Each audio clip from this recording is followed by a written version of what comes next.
If one morning you opened your tackle box and found inside it a packet of fentanyl enough to put you in prison for 15 years, who would you think did it? A stranger, an old enemy, or your own son, the boy you raised from the days he clung to your leg, asking to be carried? I have spent more than half my life on the slopes of Montana, facing grizzlies, wildfires, and blizzards. But nothing has ever frozen my heart as fast as the moment I realized my only son wanted me gone from his life by letting the feds take me. And what made it worse, he thought I would never know. If this story makes you pause even for a beat, leave a and tell me where you're listening from. And if you want to hear more stories like this, don't forget to hit subscribe and turn on the notifications so each day I can send you new stories, gentle, tense, or simply enough to remind you you're not alone on this road. I'm grateful you're here with me, and with your permission, I'd like to tell you my story. Morning in Clearwater Ridge has a kind of light that doesn't just make you stop for a breath, but makes you feel like you're stepping onto the thin line between peace and something you haven't found the name for yet. Montana light doesn't shine outward. It soaks into everything, into the silver fog melting off the cabin roof, into the flathead water still hazy, like glass gone cloudy, into the cold sharp enough to slip under your collar and make your spine twitch. At 6:13 a.m., I was standing in the old pinewood garage, where every board carries scratches from long winters and memories no one is left to share.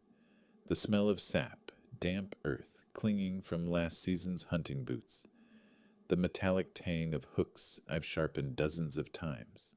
All of it blending into a scent I've always believed only people who've lived long enough in the forest can recognize. I open the tackle box, rearranging each familiar item. Live bait, silver spoon lures, the same line I used back when I patrolled Glacier National Park. After 32 years as a ranger, I learned that every small detail can save your life, or kill you if you're careless. Each tiny clink of metal in the garage echoed just enough that I could hear my own breathing, mixed with the particular stillness of early winter Montana, the kind of silence that makes you feel like you could hear snow sliding off the roof. I was bending down to check the main compartment of the tackle box when the garage door opened. Dylan stepped in. Nothing warned me, but the air changed instantly, like when you're deep in the woods and suddenly hear a branch snap, knowing something is coming even if you can't see it yet. His shoulders were tight, like a plank splitting from the inside, his eyes red, not from lack of sleep, but the kind of red you see in someone forcing themselves to stay awake after a night where nothing good happened. Its skin around the neck was slightly pale, its right hand trembling just a little, the kind of tiny tremor most people would never notice. But I, a man who'd spent a lifetime reading the movements of animals in the woods, saw it instantly. "You're up early, Dad," he said, trying to push his voice into something bright but warped. He sounded like someone auditioning for a lead role in a play he didn't understand. I nodded, silent. Silence is sometimes the only tool that forces the truth to show its face. Dylan glanced around the garage, a quick look but unnatural, like he was calculating distance, position, blind spots. Then his eyes landed on the tackle box, not with the look of a kid remembering childhood fishing trips with his dad, but the look of someone measuring the depth of a hole he's about to throw something into. He stepped closer, forcing a misplaced smile. "Let me see the lures I liked when I was little." But the muscles in his face didn't match. His left shoulder dipped, his breathing shifted, and every time he bent down, his neck jerked, the kind of jerk from someone trying not to reveal their real intent. His right hand went into his jacket pocket. A tiny pause, then a movement too smooth, the kind of smoothness that only comes when someone has practiced the same action over and over. He leaned over the edge of the tackle box, his left shoulder blocking most of the view. I didn't turn my head, but every sense I had fired up, like the nights I patrolled the forest. With a red flashlight, I heard the faintest rustle. something anyone else would think was just fabric brushing metal. But I knew. It was the sound of paper pressed tight. Then he stood up fast, too fast. And the strangest part, the hand that had been trembling, wasn't trembling at all anymore. "I'm going inside," he said, his voice sharper than usual. "Drive safe, Dad."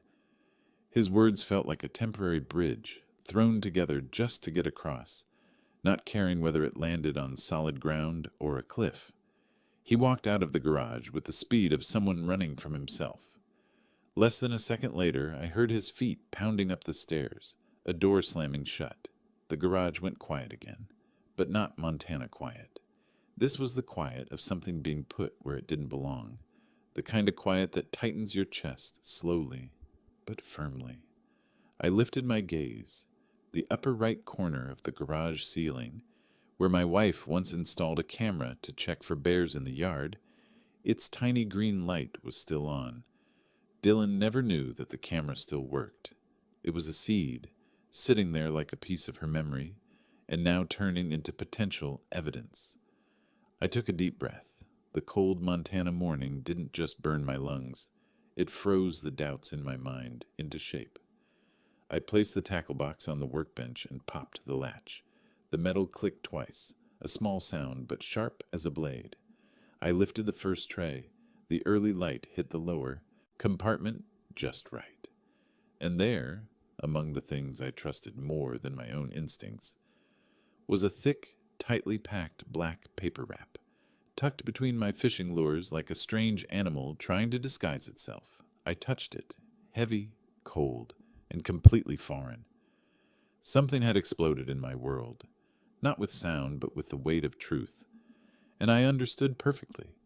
Some days you go fishing to escape life, and some days life waits inside your tackle box just to tell you that from this moment on, there is no road back.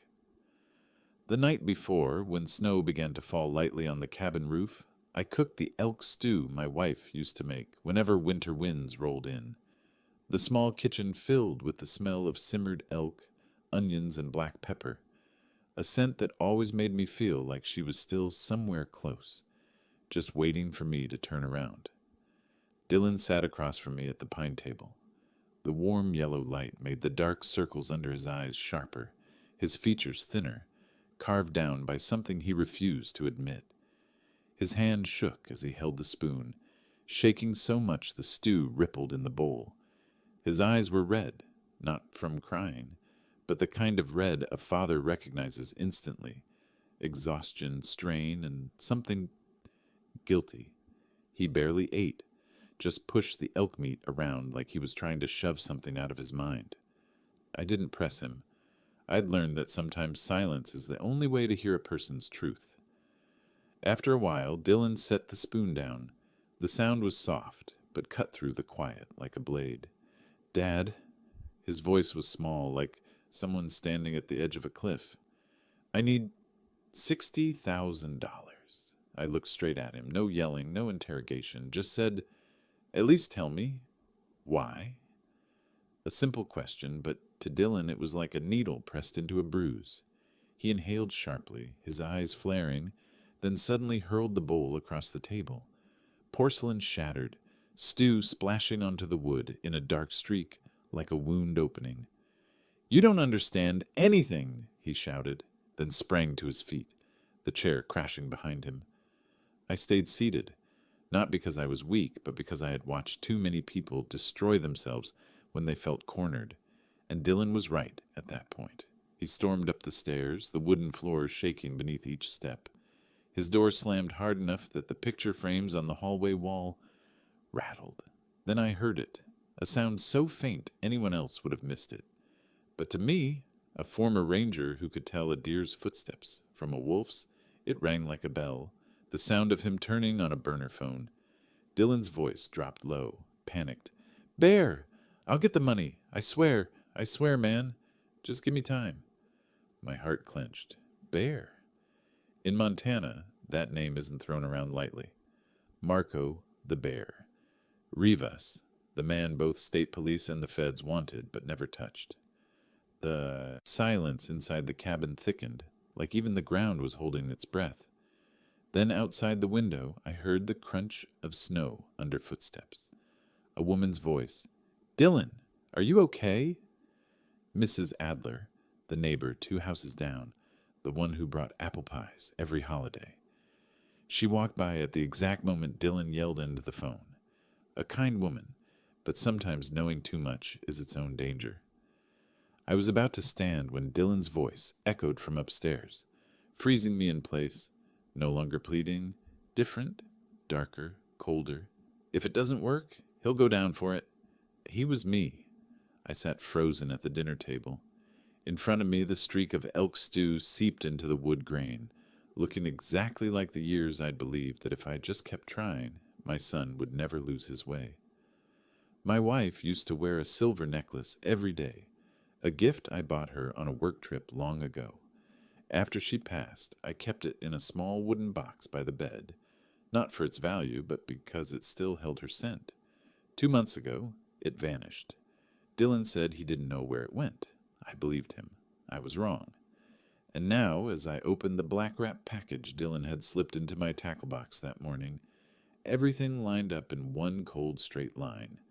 The black paper peeled back. Inside was a tightly packed plastic bag. White powder.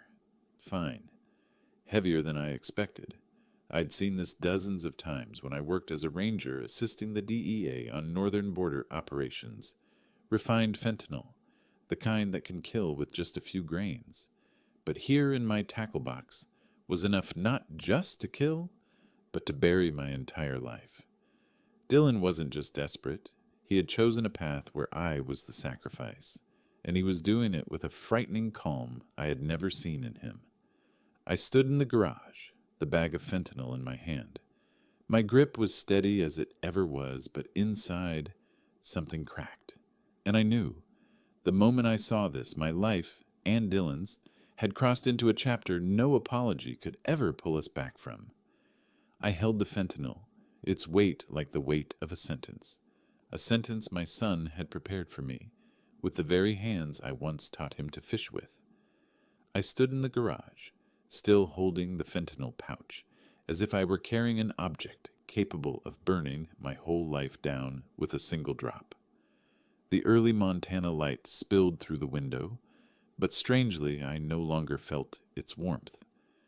Everything around me, the thin layer of dust on the workbench, the wind slipping through the doorframe, the familiar scent of sap, suddenly felt distant, as if I were standing in someone else's room. I opened the pouch again and checked carefully. 50 grams, I didn't need a scale. After 32 years assisting the DEA on northern forest cases, one look was enough. 50 grams of refined fentanyl, enough to kill hundreds.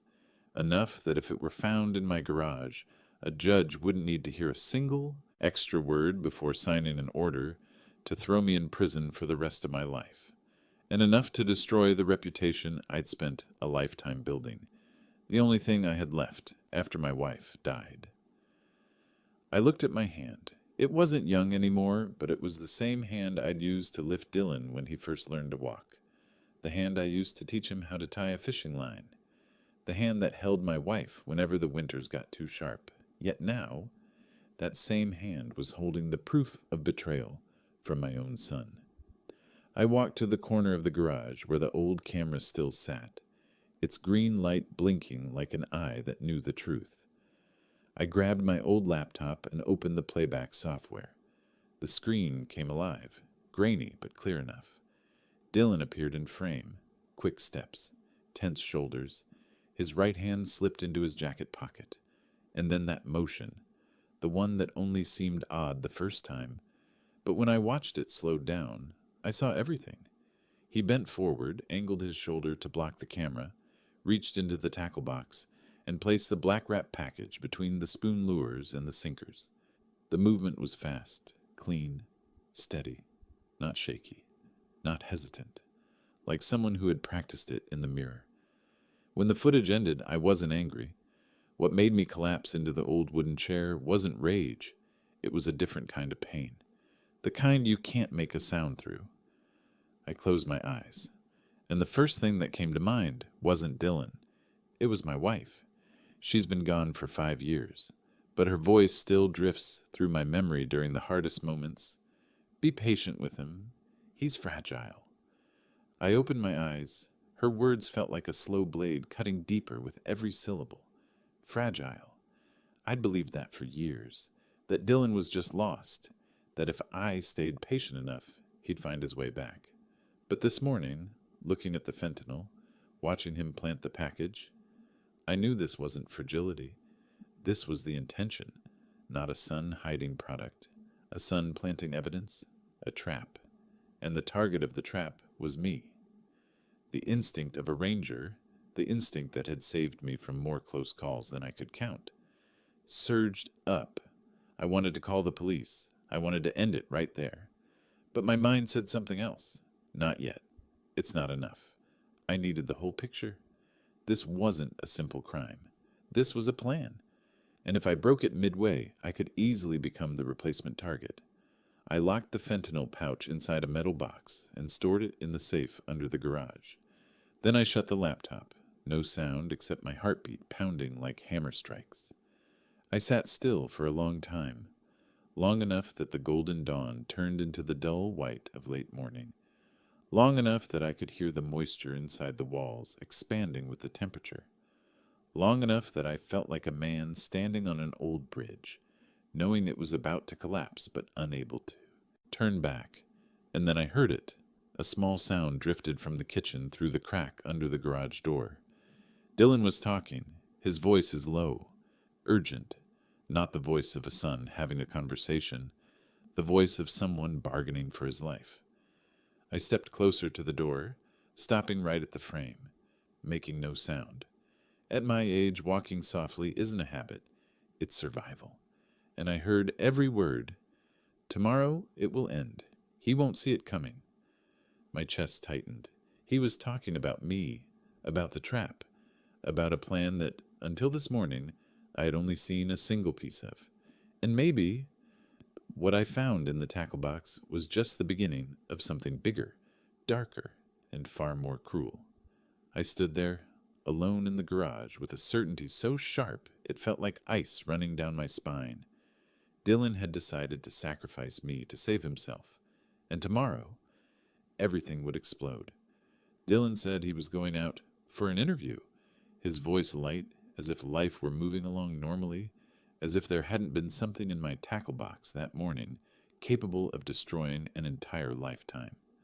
The door clicked shut, and I stood there in the living room for a long moment, listening to the engine of his silver Tacoma start, then fade down the dirt road leading out of Clearwater Ridge. When the sound finally disappeared into the Montana quiet, I knew this was the only window I had to uncover the truth. Not the truth Dylan told, but the truth he was trying to bury. I climbed the stairs, each wooden step creaking softly under my feet. Dylan's bedroom door was left slightly ajar, as if he wanted it to look normal to anyone passing by. But when I pushed it open, the air inside was heavy, like a room abandoned long before, a mix of sweat, cigarettes, and that metallic tang of anxiety. The same smell I'd encountered in kids trapped in drug operations back when I was a ranger. The room was messy, but messy in a way meant to hide things, not in the lazy, careless way. I started checking every drawer, every shoebox, every stack of papers stuffed haphazardly into the closet, not with the mind of a curious father, but with the focus of someone who knows every piece of paper might be a shard of a truth no one wants to face. The first thing I found was a bill from Big Sky Casino in Billings. Debt, $38,000. Not the kind of money someone loses in one unlucky night. This was the long-drawn kind, recurring, accumulating, hollowing a person out bit by bit. My chest sank, but before I could even react, I found the next pile. Cash advances from 5 different credit cards, adding up to $22,000. At the bottom was a stack of ATM withdrawal slips from 24-hour machines in neighborhoods, where just reading the address tells you the kind of trouble that lives there. I opened a large envelope sealed in a rush. Inside was something no parent ever wants to see: a loan contract for $95,000 borrowed from Lily Navarro. I read the fine print carefully.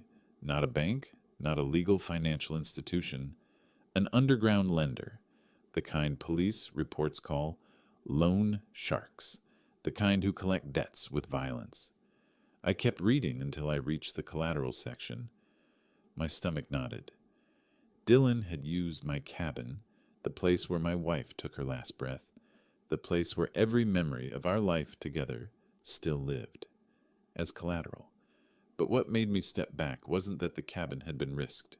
It was the signature at the bottom: Harrison Cole. I looked at the signature. It wasn't mine, not even close. The tail of the Cole dragged too far, the H tilted at the wrong angle. Someone had tried to copy it, not realizing that the signature of a man with 62 years behind it can't be faked so easily. Next to the contract, I found another document, a signature analysis report from a legal specialist, confirming forgery level high, meaning Dylan knew this would be discovered, meaning he wasn't afraid of it being discovered, meaning he already had a plan to handle the fallout by destroying me before the truth surfaced. I sat on the edge of his bed, picking up Dylan's phone lying on the nightstand. It was locked, but I didn't need to open it. Next to the phone was a small sheet of paper, a few letters scribbled in pencil. B, deadline Sunday, no delay, just one letter. B, but I'd spent a lifetime in the woods, and the most dangerous people always hid behind the simplest letters. B. In Montana, there's only one man it could mean: Marco the Bear Rivas, the cartel voice of the North, the name people whisper only when passing bars after dark. Dylan didn't just owe casino money, he owed the cartel, and the cartel doesn't collect with invoices. I searched the last drawer. Something inside clinked. Metal hitting metal. I pulled the entire drawer out. Paper, and more paper. And at the bottom, a memory flashed in my mind. Because a few days ago, when Mrs. Adler came by with an apple pie, she had said absent-mindedly, "I saw Dylan hand something to a strange man in the driveway that day. I thought you knew." I had laughed, assuming she was mistaken. Now I knew she wasn't. I bent down and picked up the last stack of documents. My face went cold the moment I saw the title: Power of Attorney, Harrison Cole. A draft, unsigned, but underneath it I found another copy, identical except my signature was already there. Fake, clearly fake, but stamped by a notary, meaning Dylan was prepared to take full control of my assets, my medical decisions, my legal rights, after I got taken down by the fentanyl planted in the garage. I collapsed onto the edge of the bed, my fingers gripping the papers so tight the tips went white. I once thought the worst pain of my life was the day my wife died, but it turns out that was just the natural pain life gives.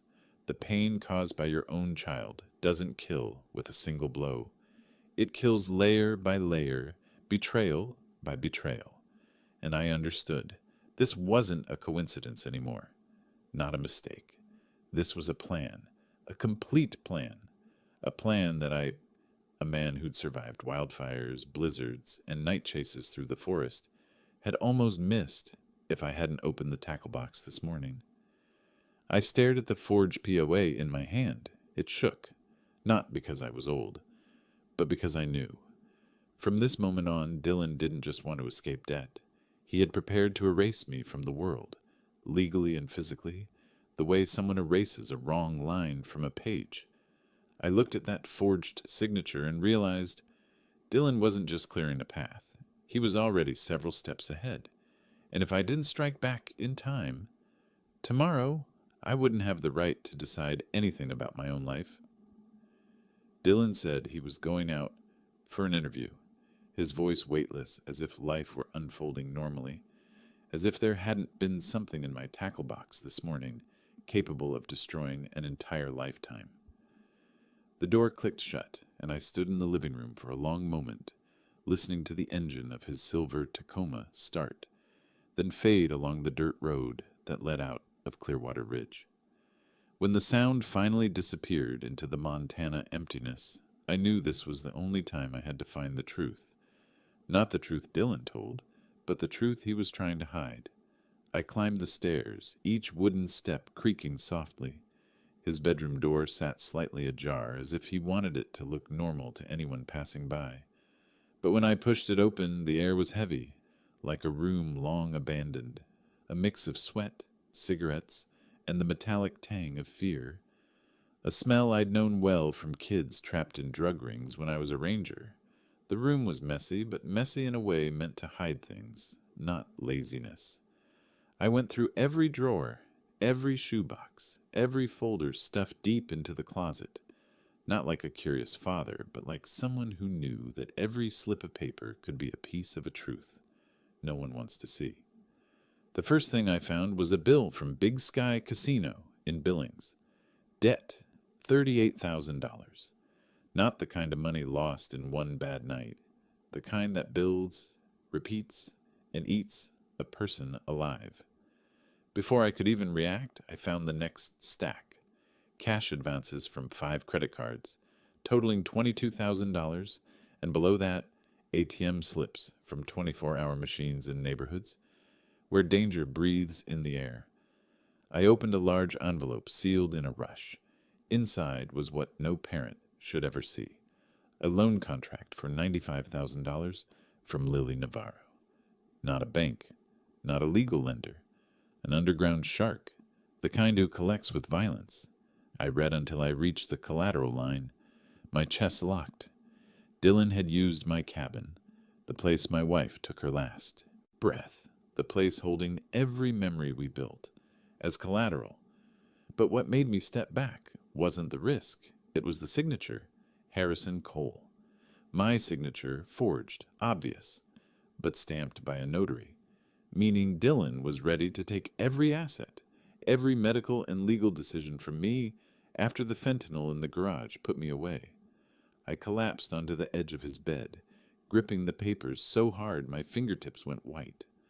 I once thought the worst pain of my life was losing my wife, but that was just life's natural grief. The pain inflicted by your own child doesn't strike with a sword. It eats you layer by layer. This wasn't a coincidence, not a mistake. This was a plan, complete, deliberate. A plan I might never have seen if I hadn't opened that tackle box. I stared at the fake POA. My hands shook, not from age, but from knowing that Dylan wasn't just trying to escape debt. He was preparing to erase me legally and physically, like wiping a wrong line off a page. He wasn't clearing a path. He was already several steps ahead. And if I didn't strike back, tomorrow I would lose the right to my own life. I stood alone in the garage, the cold Montana noon light cutting through the cracks of the wooden door and falling onto the open tackle box. Like a cruel reminder, if I didn't act now, my life would end with a judge's pen stroke, and no one would ask for my side. The fentanyl lay there among the old lures that had followed me for 30 years, shameless as a stain on memory. I wanted to throw it away, burn it, erase it, but I couldn't. This wasn't a father grieving a son. This was a man cornered, and I knew from my years as a federal ranger. When an animal is backed into a dead end, it doesn't flee. It fights. I closed my eyes for a moment, letting the cold sink into my chest, and heard my old captain's voice. Good preparation is the best defense. I opened my eyes. I knew what I had to do. I replayed the garage footage. Dylan entering, shielding his shoulder, planting the package, glancing around before leaving. No jury would doubt what they saw. But I also knew that if I ran to the police now, Dylan still had room to twist it. He could blame a stranger, spin a story. No, I needed the truth to stand so solid that no one could tip it over. I looked toward the tool cabinet, then at Dylan's silver Tacoma parked a few yards away. I knew exactly where he hid illegal things, under the wheel well panel, where he once stashed cigarettes and cash, the kind of place a kid thinks his father will never check. My hands shook lightly. Not from fear, but from knowing one wrong move could collapse everything onto me. I wiped every edge of the plastic bag with a microfiber cloth and wiped the places I'd touched the tackle box. Not to frame Dylan, but to make sure police would see the real culprit who brought this poison into my home. If you turn the board, I thought, I'll turn the wind. I stepped outside into the thin snow, opened the Tacoma's bed, lifted the panel, and placed the fentanyl exactly where Dylan hid things he didn't want seen. A perfect spot, not too obvious, not too deep, easy for police to find during a standard search. I closed the truck bed, one sharp click, marking the end of an old chapter. I wasn't a victim anymore. I was the only man who knew the full truth, and the only one who could survive if I played the right move. I returned to the garage, opened my laptop, and began building my truth file. I photographed the $38,000 casino debt, the $22,000 cash advances, the $95,000 loan from Lily Navarro with my forged signature, and the signature analysis proving 100% fraud. I extracted the clearest clip from the garage camera. I saved the audio of Dylan begging for money, shouting, "You don't understand anything!" All of it went into a folder named Evidence Dylan Cole, Full. Each document felt like a blade scraping away the memory of the boy who once ran along Flathead Lake with me. Each file reminded me that love cannot save someone determined to drown, and will drag you down with them if needed. When I saved the final file, my phone buzzed. Mrs. Adler. She rarely called at this hour, I answered. Her voice trembled like someone standing before a strong wind. "Harrison, I don't know if I should say this, but some strange men are walking around the neighborhood. They keep passing by, looking toward your cabin. I think they're looking for Dylan." I went still. For the first time that day, the Montana wind blew past me, and I didn't feel cold, because something colder had already settled inside my chest. Dylan wasn't just preparing to set me up. The people he owed had begun to hunt. Dylan came back to the cabin near the end of the afternoon, just as the sunlight was being swallowed by the dark pines surrounding Clearwater Ridge. He walked through the door with a face I hadn't seen in months, a smile. But it wasn't the smile of relief or hope. It was the smile of someone who believed he had just placed an important piece on the board without anyone noticing. "Interview went great, Dad," he said, and before I could respond, he stepped in and hugged me. A loose, rushed hug, just enough to hide the way his eyes swept around the cabin, checking whether everything had fallen into place. I stood still, didn't hug him back.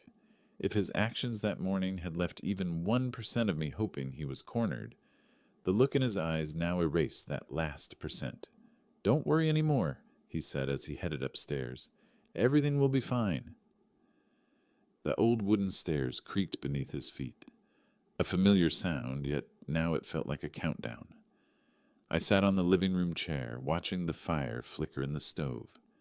Part of me wanted to believe he meant it, that the interview was real, that the son I had known for 28 years never intended to hurt me. But the sharp slam of his bedroom door shattered those last thin hopes. I heard everything through the old floorboards. At first, footsteps. Then the sound of a phone turning on. Silence for 3 seconds.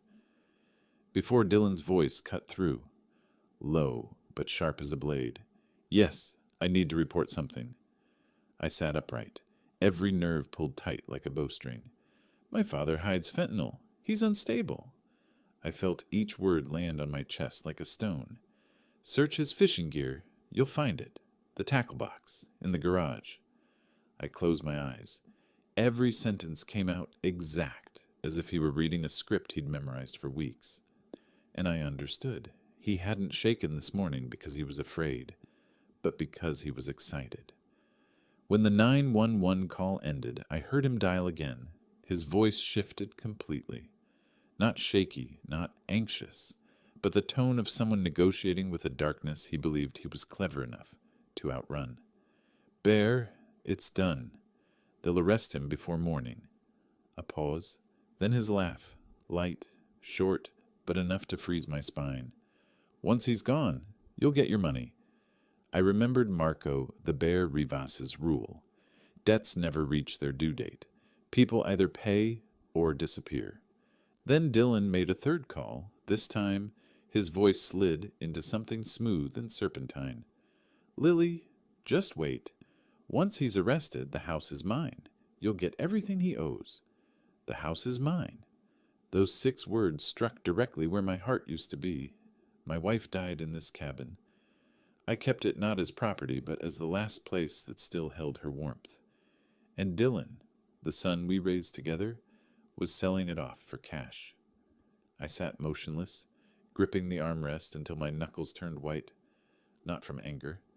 Anger is easy. What tightened around my chest was the truth. He no longer saw me as his father. I was a pathway, an obstacle, a door that needed to be removed. I heard Dylan walking across his room. Light, steady footsteps, no hesitation at all. He was certain I would be in handcuffs, certain I'd be taken away before dawn, certain I'd vanish so he could rise from the ashes. And then, sealing the night like a verdict, the first siren echoed in the distance, a police siren, short, sharp, cold. It rolled across the valley like a horn announcing a hunt. Then a second siren, longer, deeper. Then a third, the low, dragging tone unmistakably belonging to the DEA. I stood and walked to the window. Blue and red lights flickered at the end of the dirt road, bouncing off the thin layer of snow like eyes slowly opening. In the Montana evening wind, those sirens sounded no different from a sentence being read aloud, and I understood. Tonight, the truth would step into the light, and no one would be able to turn back. Sheriff Maddox had been coordinating with the DEA on a 6-month operation targeting Marco the Bear Rivas. Dylan's 911 call matched the exact profile of a fentanyl source, so DEA agents already in the area were activated immediately. The flashing blue-red lights from the valley weren't actually heading straight up toward the cabin as I'd first thought. Sheriff Maddox Green's team and the DEA had gathered at the wide-open patch of ground by the main road, the place locals call Old Mill Clearing, where Clearwater Ridge residents grill meat, drink cider, and talk under the old pines every weekend. Only a few minutes after those lights bled into the gray sky did Sheriff Maddox finally drive up the hill to the cabin. Dylan instantly adjusted his expression, shifting from tense to perfectly crafted worry. "Officers, please, I don't know what's happening with my father," he said in a trembling, well-rehearsed voice, the kind that would make any neighbor feel sympathy. Sheriff Maddox looked at me, his eyes carrying a mix of duty and doubt. "Harrison, Dylan," he said, "you'll both come with us down to Old Mill Clearing. The search warrant will be executed there." I understood immediately. They didn't want to execute the warrant in a quiet cabin, with only 3 people present. They wanted a place with natural witnesses, neighbors, residents, phones live streaming without being asked. Dylan understood this long before tonight. He wanted the search to be public, so I'd have no room to escape the humiliation. As the sheriff's vehicle rolled down the slope, I could already see neighbors gathering around Old Mill Clearing, on those familiar faces, people whose fences I had fixed, people I helped after storms. I saw curiosity mixed with concern. A few younger folks had already opened Instagram Live. Clearwater Ridge today, as casually as breathing. All of it created exactly the public stage Dylan had orchestrated. Dylan stepped out of the vehicle first, deliberately placing himself a little ahead of me, as if he were guiding or protecting an unstable father. Neighbors like Marla and Joe the blacksmith whispered, "Poor kid, he really cares about his dad." "What on earth is Harrison Cole involved in?" Dylan tilted his head downward, eyes lightly glossed as if he'd been crying. That acting technique made my blood run cold. The way he switched roles so smoothly told me everything. He had prepared for this moment a long time.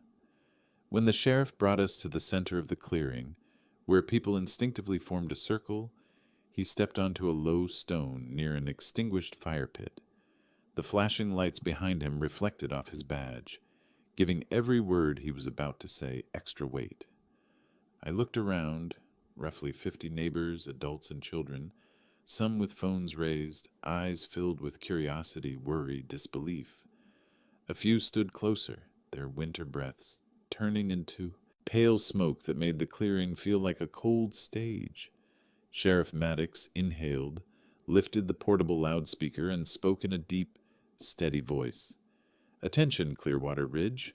We are here to execute a search warrant relating to narcotics, specifically a fentanyl case." The air dropped into a silence heavy as stone. Someone dropped a cup of cider, the liquid soaking into the snow in a small yellow stain. The entire circle turned toward me, eyes full of suspicion, pity, surprise, the same eyes that had trusted me for more than 2 decades. And in that moment, I saw the precision in Dylan's plan. He didn't just want me arrested. He wanted the whole neighborhood to witness my fall. He believed he had already won, but he didn't know I had moved one move ahead of him. The neighbors formed a full circle around Old Mill Clearing, and at the center of it all, Dylan stepped forward, with the confidence of an actor finally reaching his long-awaited spotlight. "His tackle box is at the cabin," he said, voice firm, eyes shining with fake righteousness. He led the officers toward the table, glancing at the live stream cameras, as if a certain victory was already his. When the deputy carried the tackle box into the circle, Dylan allowed himself a small, smug smile, the kind the crowd mistook for reassurance, but I knew was the moment he had been waiting for. "Check the main compartment," he said, his voice trembling, not with fear but excitement. "Fentanyl. I saw it this morning." He folded his arms, lifted his chin slightly, a man seconds away from watching his father collapse in front of the entire neighborhood. The officers opened the first tray, and nothing was there. Dylan remained composed. "The next one. Check again." The deputy opened the second tray, only lures, sinkers, and cloth. The crowd started murmuring. A few frowned. "That's strange. He sounded so sure." Dylan faltered, his voice rising half a pitch. No, check again. I saw it. I saw it." Sheriff Maddox turned to him, his gaze suddenly sharper. "Dylan, how exactly did you see inside your father's tackle box? This box was locked." Dylan's face drained of color, fast enough for the sharp-eyed to notice, slow enough for the entire circle to witness the crack in his performance. I spoke one sentence soft enough that only those closest could hear, yet powerful enough to tilt the entire moment. "Did you, Dylan?" Just 3 words, but they hit him like the edge of a cliff. I unzipped my coat pocket and pulled out the yellow envelope, the one I had prepared hours earlier. "Sheriff," I said, voice steady, not a tremor, "before you continue the search, you might want to see this."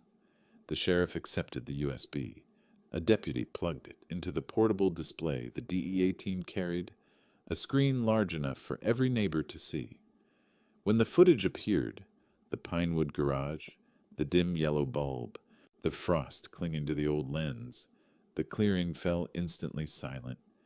The image wasn't blurry at all. Dylan walking into the garage, steps urgent, his glance around, his shoulder blocking part of the frame as he leaned over the tackle box, his hand pulling a black-wrapped bundle from his jacket, slipping it into the main compartment.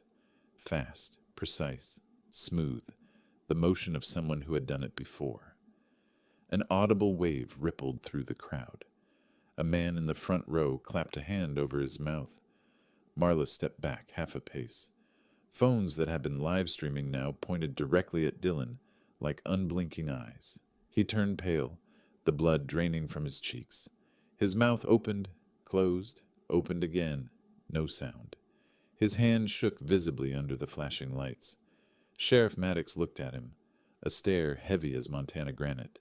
"Dylan," he said, voice dropping a level, "looks like you forgot the camera in Harrison's garage still works."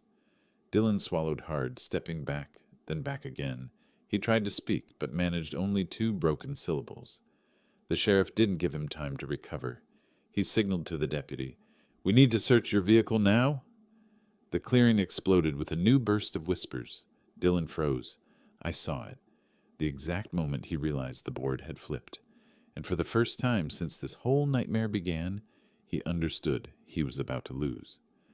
The air at Old Mill Clearing seemed to harden when Sheriff Maddox ordered everyone to step back and form a wide circle around Dylan's silver Toyota Tacoma. The green and red lights from the patrol cars flashed across the thin snow, lighting up the faces of neighbors live streaming, eyes filled with shock, anger, pity, and disbelief. Dylan stood in the center of the ring, his hands shaking like someone losing body heat, his mouth opening and closing helplessly as he tried to regain the control he believed he had just minutes earlier. "Open the trunk," the sheriff said.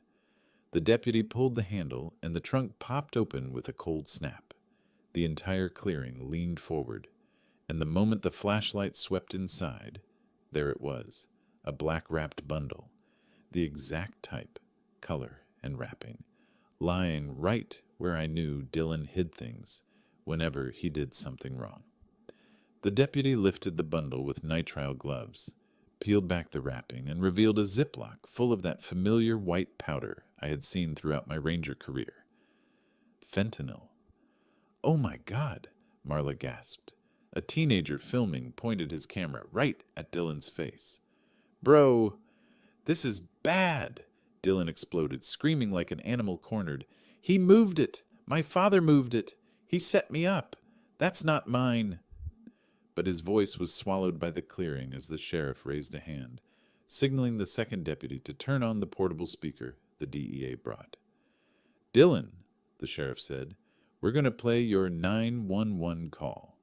And then Dylan's own voice echoed across the clearing, every word so clear it sliced through the cold night air. "My father hides fentanyl. He's unstable. Search his fishing gear." The crowd gasped, not in anger at me, but in pure shock at him. Dylan staggered back, his face bleaching white. No, that's not. His words were cut off when I handed the sheriff the second yellow envelope. "Harrison?" he asked. "Forensic signatures," I nodded. "The signature on the cabin mortgage contract. I never signed it. The lab confirmed 98% forgery." The deputy shone a light over the document. Shaky strokes, uneven pressure, and the fatal giveaway. The first letter H was not my handwriting. A wave of murmurs rippled across the clearing. Forged his own father's signature? My God, this kid. How could he... Dylan collapsed to his knees, hands sinking into the snow, breathing like a fighter who just realized he never owned the match. A 16-year-old live streaming whispered, "Mr. Harrison was right. He did this to himself." When Dylan finally lifted his head, his face flushed, eyes wild with shame and panic, he understood. The crowd was no longer on his side. Sheriff Maddox stepped forward, his voice booming across dozens of cameras, flashlights, and the many eyes that had watched me for over 20 years. "Dylan Cole, you are under arrest for possession of fentanyl with intent to distribute, false reporting to 911, signature forgery, and conspiracy to frame a retired federal officer." The deputy cuffed him. As the metal tightened around his wrists, the clearing fell silent, a silence heavy as the Montana mountains themselves. Dylan turned to look at me, his eyes wild like a wounded animal, furious, desperate, unable to believe how fast the tide had turned. And he said, voice broken, hateful, cracked, "You murdered me." I looked straight into his eyes, not with anger, but with the cold truth of a man too tired to keep protecting someone who no longer wanted saving. "No, son, you did that." No one in the clearing said another word. They didn't have to. Everyone understood. This was the moment a father lost his child for the second time, and the moment Dylan officially ended the path he had chosen. Dylan was escorted out of Old Mill Clearing as the wind hissed through the pines, The Ford Explorer of Sheriff Maddox carrying him down the snow-dusted dirt road, the flashing green and red lights washing across his face with every pulse. I stood there watching until the vehicle curved out of sight down the slope, then turned to face dozens of neighbors, people who, for the first time in many years, no longer looked at me with suspicion, but with a mix of pity and respect. That night, Dylan was taken straight to the Missoula Detention Center, where federal cases in the northwest Montana region are initially processed. By early the next morning, the assistant U.S. attorney called me. His voice was calm, sharp. "Mr. Cole, we reviewed all the video and documents you submitted. This file is clean, too clean." I understood exactly what he meant. Airtight evidence, clear sequence, logical timeline, no openings for any defense attorney to exploit. That same afternoon, the federal prosecutor filed the preliminary indictment. 4 main charges were read out clearly before the magistrate. 1. Possession with intent to distribute fentanyl, the quantity sufficient to qualify as a federal offense. 2. Filing a false emergency report to 911, aggravated due to intentional misdirection. 3. Fraudulent lien and forged collateral documents, using a falsified signature to pledge the cabin. 4. Attempted frame-up of a federal officer, an effort to falsely incriminate a retired federal employee. Each charge struck down on Dylan's life like a hammer, and in the heavy air of that preliminary hearing room, I saw him bow his head, his shoulders curling inward like someone who had spent too many nights awake in fear. But his collapse didn't stop there. News of Dylan's arrest spread faster than the wind across the Swan Range. The live stream from Old Mill Clearing was shared across community groups. Within 48 hours, it had surpassed 1.2 million views. People talked about how a son tried to destroy his father's life, about how the truth was exposed in front of an entire neighborhood, about that 911 audio Dylan never expected would be played publicly. And somewhere in those conversations, people also said, Harrison Cole is a man who doesn't lie. Marco the Bear Rivas, the man Dylan owed money to and a key link in the chain, was arrested in Idaho 2 days later. He had already been a target in a nearly year-long investigation. Dylan's burner phone simply helped them pinpoint the exact cabin he was hiding in, which belonged to an illegal timber runner. When arrested, he carried 2 burner phones, a bag with $8,300 in cash, and a list of the people Dylan had dealt with. Marco's statements crushed any remaining defense Dylan had. Meanwhile, Lily Navarro disappeared that same night, abandoning her illegal lending office along with all the sealed files.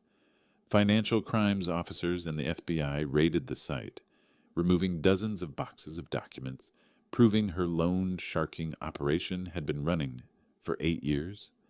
A network collapsed, and Dylan was the final link that exposed the entire scheme. Back in Clearwater Ridge, neighbors came to see me. Some brought food, some brought firewood, some simply sat on my porch and said, "We're sorry we doubted you." Even the kids who had been live streaming ran over, "Mr. Harrison, that video made everyone understand who the real one is." I only nodded, saying nothing. Respect, when it returns, doesn't shout. It arrives quietly, softly, like the first snow, settling over the Montana pines.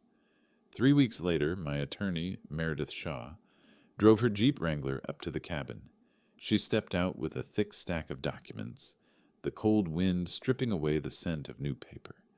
She set the file on my old pine table, looked straight at me and said, "Good news. Your cabin is completely secure. The lien Dylan signed is void. Forensic signature analysis confirmed it, and since it was forged collateral, the court nullified it." She slid the confirmation pages toward me. I looked down at my name, clean, no longer bound by a forged signature. In that moment, the cabin, where my wife and I lived for more than 20 years, was no longer a battlefield. It was home again.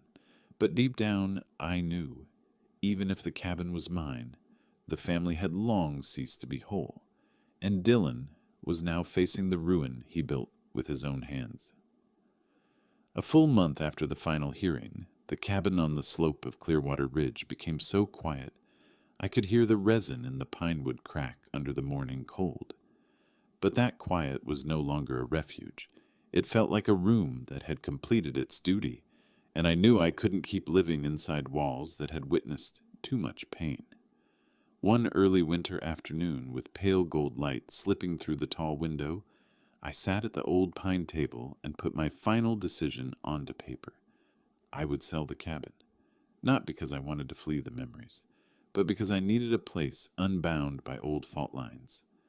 I chose Whitefish, a peaceful lake town where the sky reflects on the water like a natural mirror, and where no one knows my son once placed me on the edge of a legal abyss.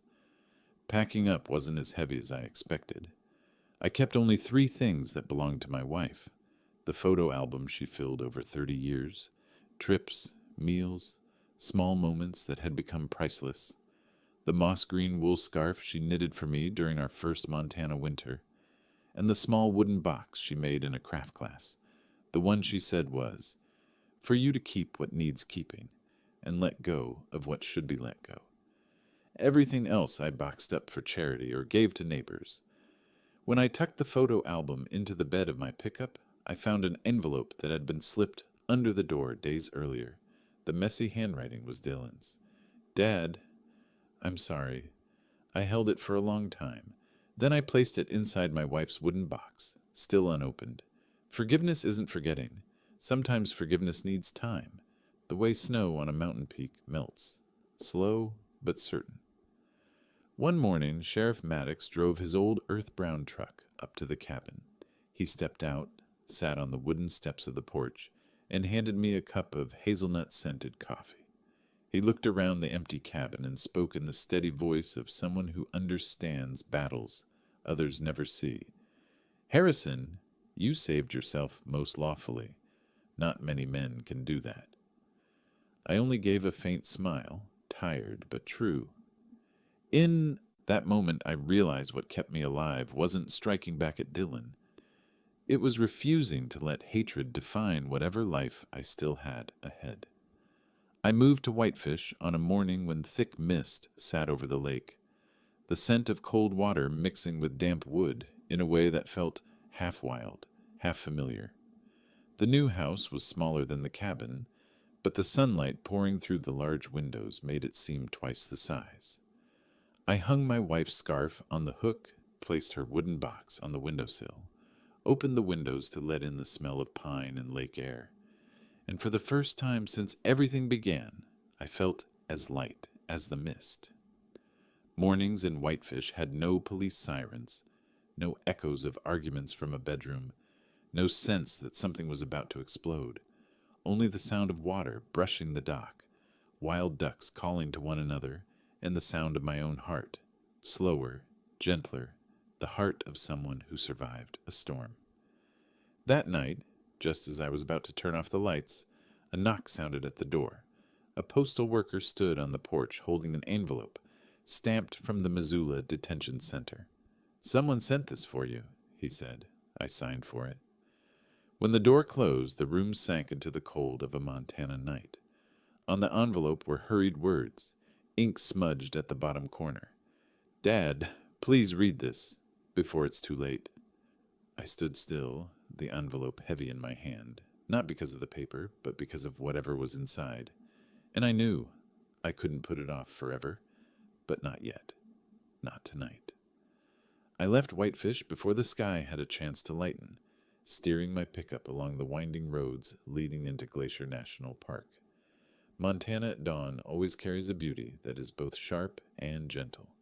A pale blue spread like a sheet of silk pulled across the snow-capped peaks, while the ground beneath my feet lay covered in long pine shadows, like spilled ink. I stopped at the familiar overlook, where you can see Glacier Lake lying flat and still like a giant mirror waiting for the light to touch it.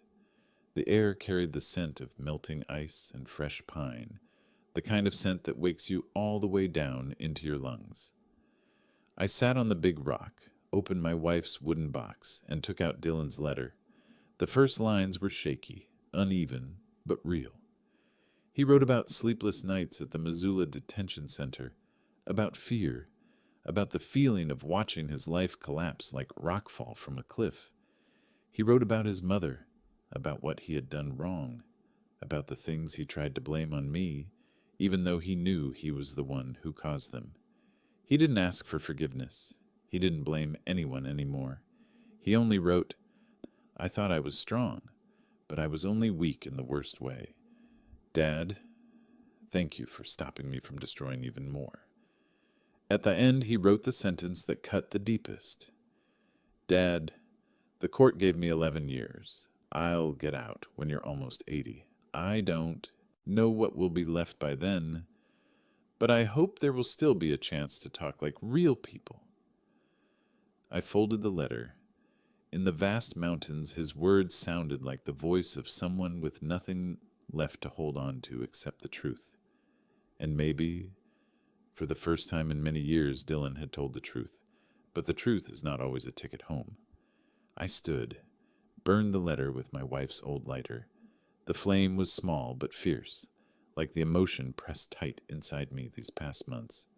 When the paper ash lifted into the wind and dissolved into the air, I felt myself shed a layer I didn't know I still carried. Loving a child isn't wrong, but loving without boundaries is enabling. Enabling is aiding destruction, and sometimes loving someone means letting them face the consequences they carve for themselves. I looked down at Glacier Lake. The first sunlight hit the water, slow but strong, like a gold curtain opening after a long night. That light wasn't loud, wasn't showy, but it couldn't be hidden. Justice is not loud. It rises like morning light, slow, honest, and impossible to hide. I watched the snow-covered peaks brighten, the wind carrying the scent of ice and pine across my face, and for the first time after everything, I knew my life had stepped into a new chapter, without bitterness, without vengeance, only truth and the peace I had fought so long to reach. I don't know where you're listening to this, from a quiet room, on your way to work, or in the middle of a long day needing a reason to believe truth still exists somewhere. But if you've stayed with me to this very moment, I want to say this from the heart of a father who survived it all. Life doesn't always give us perfect endings. Some wounds only heal when we accept they will leave scars. And sometimes, keeping yourself whole matters more than holding on to someone who chose to lose you. I lost Dylan in a way no father ever wishes to, but I still have the morning, the light on the lake, and the life ahead. A life where I no longer fear my kindness being used against me. If this is where you close the story with me, thank you for listening, for understanding, for walking with a stranger through a difficult path. And if any part of this story made you pause, because you've lived it, seen it, or feared it might happen someday, leave or tell me where you're listening from. And if you want to stay with me through the next stories about family, justice, and the mountains of the American West, hit follow. Thank you for listening to a father still standing after the storm.